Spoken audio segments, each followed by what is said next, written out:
महाराज की जय। श्री सद्गुरु महाराज की जय। श्री सद्गुरु महाराज की जय।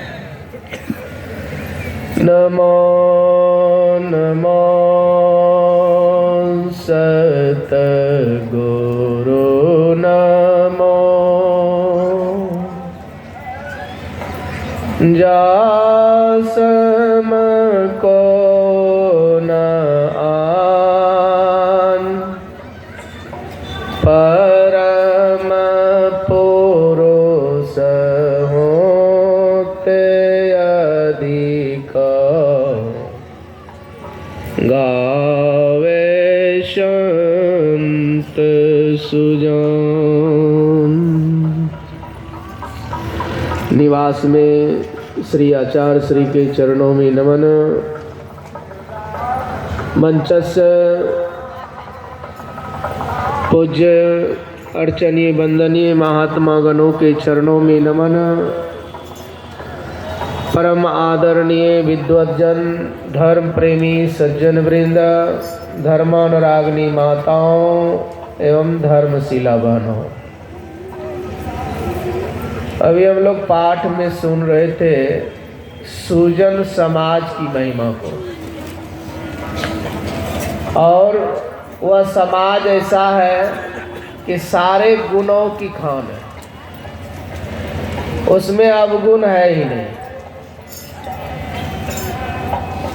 जिसमें अवगुण नहीं है वही सुजन है। सुजन का अर्थ होता है, बहुत साधारण सा अर्थ होता है, अच्छा व्यक्ति। उसको कभी कभी लोग भगवान भी कहते हैं, उसको कभी कभी लोग देवता भी कहते हैं, साधु भी कहते हैं, क्योंकि वो सदैव दूसरे के दुखों को दूर करने के लिए तत्पर रहते हैं। उसे भले दुख हो जाए वह दुख सहन कर लेते हैं, लेकिन वो दूसरे को कभी दुख नहीं देते हैं। जो कभी किसी को दुख नहीं पहुंचाता है उसे ही सुजन कहते हैं। और वैसे समाज कहाँ है? तो सत्संग में। जो अपने दुखों की परवाह नहीं करता है और दुख सह करके भी दूसरे की कल्याण करता है, वैसे सुजन समाज होते हैं। और मेरे ख्याल से वैसे संत ही होते हैं, उसी में वैसा क्षमता होता है, क्योंकि दूसरे में तो क्षमता हो नहीं सकता है। जिसमें जितनी गहराई होती है उतनी ही शांत होते हैं। आप सुने होंगे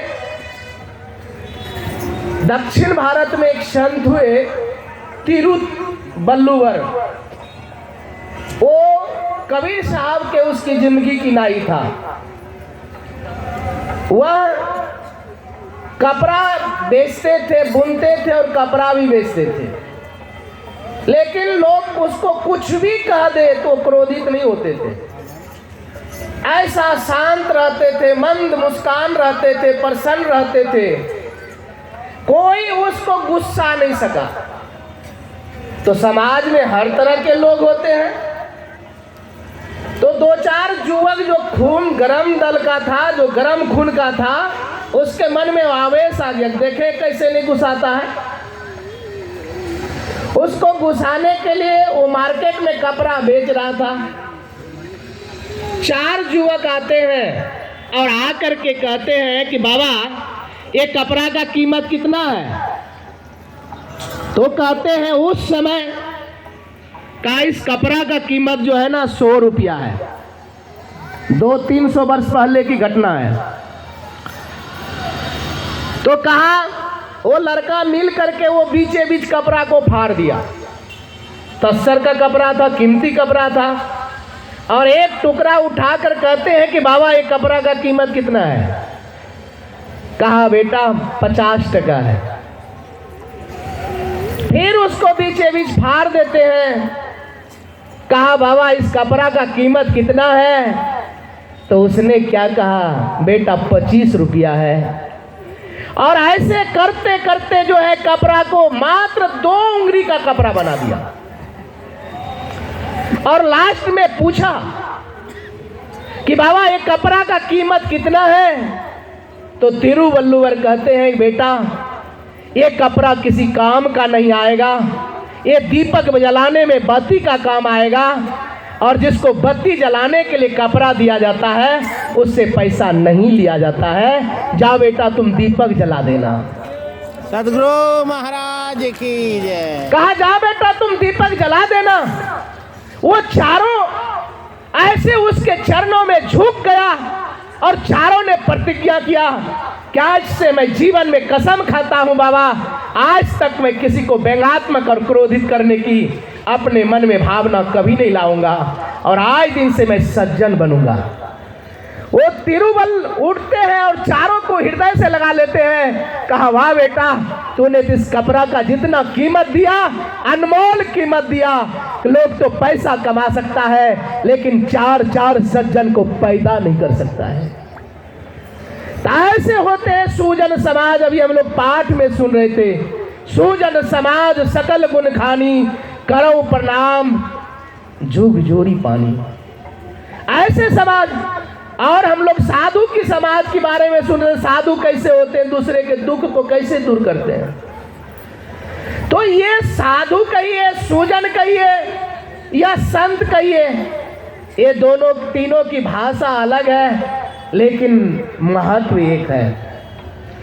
ऐसे महापुरुष जीवन पर्यंत अपने शरीर की परवाह नहीं करते हैं। पूज्यपाद महर्षि साई स्वामी जी महाराज की वाणी में है, पर उपकार घी कहते हैं घृत, पर उपकार में उसका जो है कहते हैं ठंडा गर्मी और धूप को सहते। जो साधु समाज ऐसा होता है, साधु का स्वभाव ही ऐसा होता है कि वो कभी दूसरे के प्रति अपना, और आप लोग भी देखते हैं हम ही लोग थोड़ा बहुत उस पर चल रहे हैं, ठंडी रहे गर्मी रहे बरसात रहे, जिस व्यक्ति को प्रोग्राम देते हैं, टाइम दे देते हैं, समय दे देते हैं, तो वहाँ लगा हुआ रहता है कि कम जाए। अगर जरा सा विलम्ब होता है तो तुरंत फोन पर फोन होना शुरू हो जाता है, बाबा कहाँ है, बाबा कहाँ है। ये साधु कहिए, और साधु वही होते हैं जो सतोगुणी होते हैं, जो सतचित्त में दत्त रहते हैं, सद्गुण सदाचरण में तत्पर रहते हैं, जो दूसरे की आलोचना नहीं करते हैं, दूसरे की शिकायत नहीं करते हैं। या भेष से साधु होने से तो बहुत सरल होता है, लेकिन स्वभाव से साधु बनना बहुत कठिन होता है। लेकिन स्वभाव से अगर जहाँ साधु किसी को बना दीजिएगा तो उसके परिवार के लोग खुश होंगे, प्रसन्न होंगे। किसी के बेटा को साधु बना दिए स्वभाव से तो उसके घर वाला आपको धन्यवाद देंगे, बाबा ने हमारे बेटा को सुधार दिया, ये कर दिया, वो कर दिया। अगर किसी तरह अगर जहाँ उसको भेष से साधु बना दिए, भेष से अगर साधु बना दिए, कपड़ा पहना दिए, तो पूरे घर वाला गाली देगा, गाली देगा हमारे बेटा को साधु बना दिया। लेकिन नहीं, सबसे अच्छा होता है गुण और स्वभाव। जो गुण और स्वभाव से साधु होते हैं, जैसे फूल को भौरा को बुलाना नहीं पड़ता है, जब फूल खिलता है तो भौरा अपने आप वहां चले आते हैं। उसी प्रकार से अपने को गुण को अर्जन कर लीजिए, अपने को व्यवहार में अर्जन कर लीजिए। आप जब समय में देखे होंगे, अभी कुछ दिन पहले बैर के गाछ में बच्चा लोग ढेला मारता था, जो उसमें कांटा है, लेकिन बच्चा कांटा की परवाह नहीं करते हुए वहाँ ढेला मारते हैं, और इसलिए कि हमको बैर मिलेगा खाने के लिए। जिलेबी के गाछ में भी कांटा होते हैं, लेकिन बच्चा लोग ढेला मारते हैं। ऑक्सीजन में देखे हैं ढेला मारते हुए। लोग चाहता है कि हमारी पूजा हो, हमारी कीर्ति हो, जैसे भी हो। दूसरे को दमन करके भी चाहता है कि हम बहुत बड़ा बन जाए, लेकिन बड़ा बनने से नहीं होता है। कबीर बाबा ने कहा, बड़ा भया तो का भया, जैसे पेड़ खजूर, पंछी को छाया नहीं, फल लगे अति दूर। इसलिए जो है लाइए कि अपनी महत्ता को लाने के लिए अपना व्यवहार लाइए।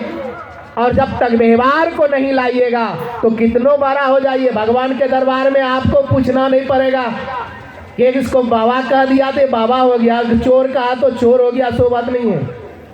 वो तो ऐसे उसका पहरादार है, उसका ऐसे रखवाली सब है कि कहने की बात नहीं। इसलिए गोस्वामी लक्ष्मीपति जी महाराज कहते हैं, प्रभु कोटि न दोष हमारो, कहाँ छिपाओ छिपत नहीं तुमसे, रवि शशि नयन तिहारो।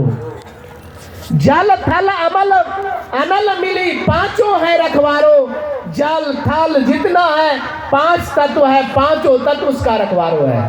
शशि सूर्य नयन, ये जो है ना उसका देखने वाला है, बॉडीगार्ड।